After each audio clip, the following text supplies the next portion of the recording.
How to order a Lyft ride for someone else. Hello everybody, welcome back to the channel. Today I'll guide in how you can order a Lyft ride for someone else. Now you must be wondering if you will be able to order a Lyft ride for the third person or the other person, whether it be your family members or your friends. Now it is possible, or it is welcomed for you to order a Lyft ride for someone else. It's quite simple and easy. Simply open up your Lyft app, and then what you want to do is you want to head into the option where you want to select or enter your destination and your starting point. Here what you want to do is you want to tap on the change rider option at the top of your screen. You can see the change rider option with the arrow there. Simply tap on change rider, and here you can see the option send a ride to friends.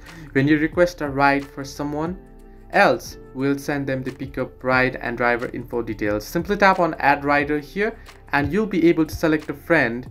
Here you can enter the name or phone number, and they will need to have a Lyft account, however. And once you do it, what you want to do is once you order a ride, their driver's details and the driver phone numbers and other details will be sent through the notification on their Lyft app.